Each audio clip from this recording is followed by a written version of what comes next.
Good evening once again and welcome to BEd 17, Teaching PE and Health in Elementary Grades. Then again, this is Teacher Mary Ann Pinheiro and I am your teacher for today. So, before we're going to start our topic, let us have our objective first. So, at the end of the lesson, the pupils should be able to A. Identify what is Mesomorph and Endomorph body type. Letter B. Perform actions that affect being Mesomorph and Endomorph type of a person. And letter C. Appreciate and respect of individual who has Mesomorph and Endomorph body type in daily living. So, everyone, please fasten your seatbelt because we are going to explore new ideas in PE.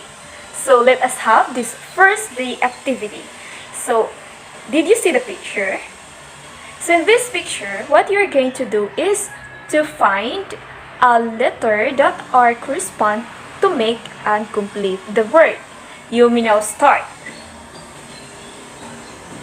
Okay, time is up. So what word did you complete? Very good, children.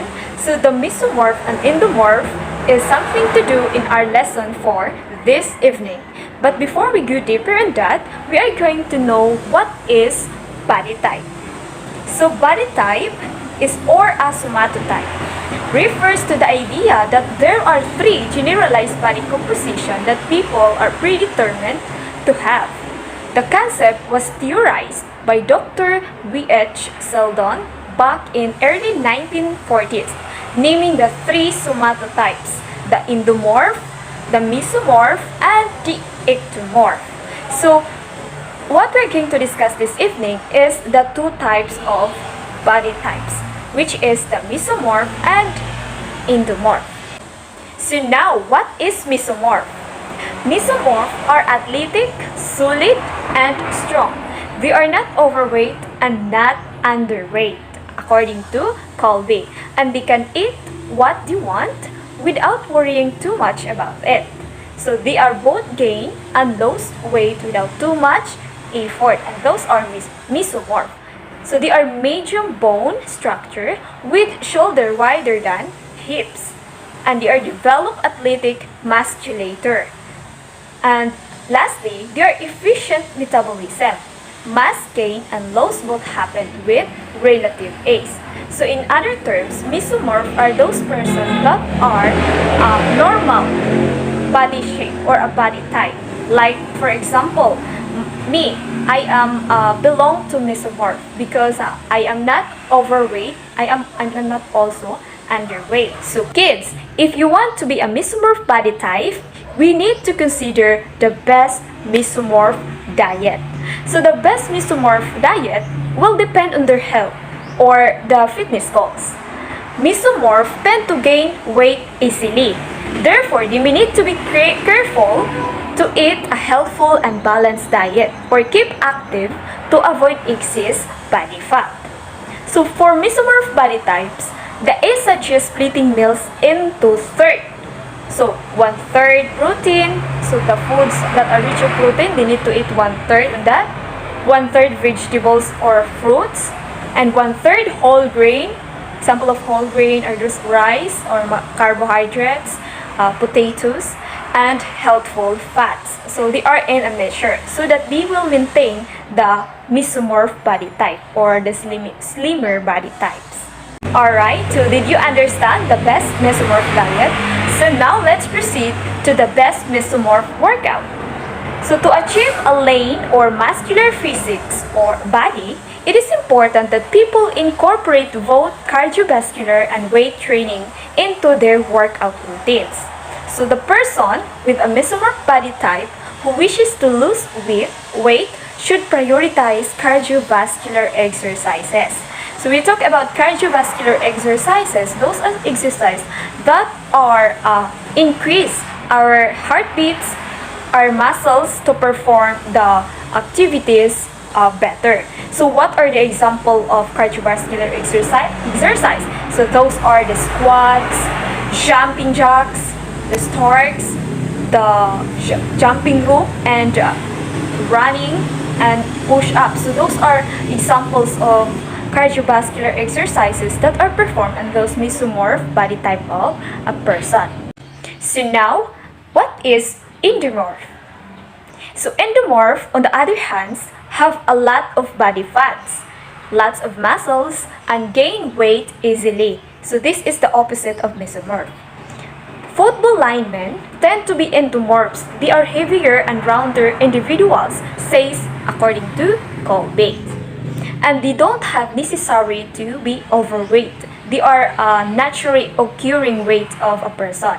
And naturally slow metabolism. So why they are have body fat or nganong tambok sila, and bisan unsa ilang kaunon, unsa ilang mga diet, tambok ra gyapon sila because they are naturally slow metabolism. Being a slow metabolism potentially due to chronic condition.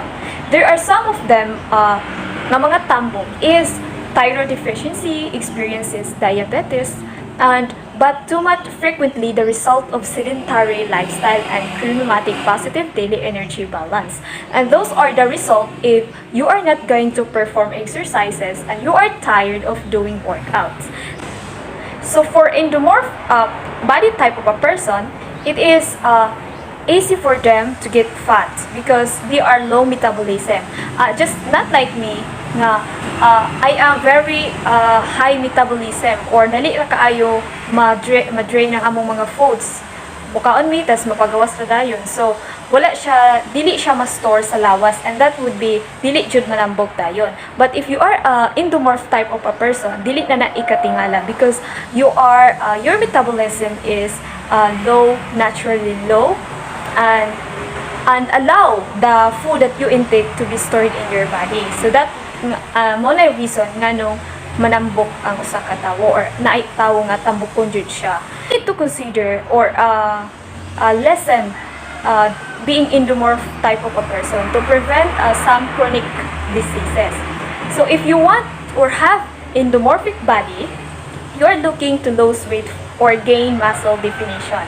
You may consider fitness plan and diet that's specific to your body type. So according to the diet theory, endomorphs have a slower metabolism. So now, what are the best endomorph workouts?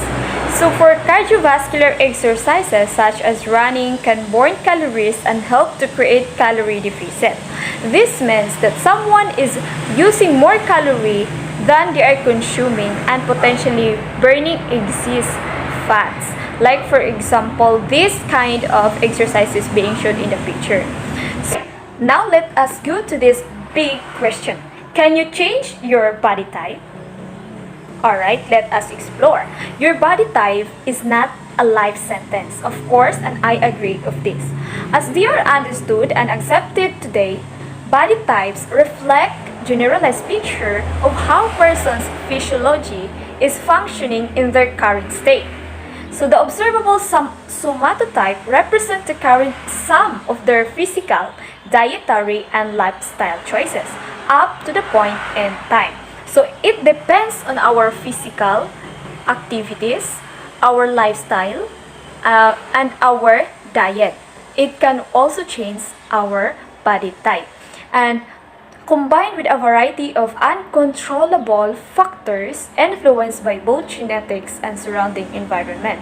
So in this case, both genetics is there are some mga bisag unsaon pa natong exercise if tambokon ang ato nga genes gagikan tas mga tambok mo follow jud na sa offspring or nato tambok jud ta, even though we are not weak, we are strong, but tambok jud ta. So we are accept on that because that would be our body type. So another is the body type will shift based on lifestyle. So in this case, this is the environmental matters. If di ta ganahang manambok, so exercise tag todo. If di ta ganahang if kita pud niwang nya ganahan ta matambok, kaon pud tag maayo, lots of fats and cholesterols para matambok ta, mo drink tag water. And activity and diet modifications. Someone in the DASH diet will have different composition than someone who doesn't have a diet preference. So having a knowledge about our body type like mesomorph or endomorph is, for me, is very important so that we can value each one of us in the society. Kay dili lalim magpatambok, dili pud lalim mupaniwang. So, and there are some of the people who are criticizing others because of their body type. Tungod sa ilang katambok, they are experiencing anxiety on that because they are criticized by others. So as a teacher, as a future educator, we need to train our learners to appreciate and respect the type of the body that we have. We are dealing in a world and we are here being unique. So we need to respect whether you are in a mesomorph or endomorph type of a person, and I hope you are all learn about my topic this night. Thank you, and once again, good evening.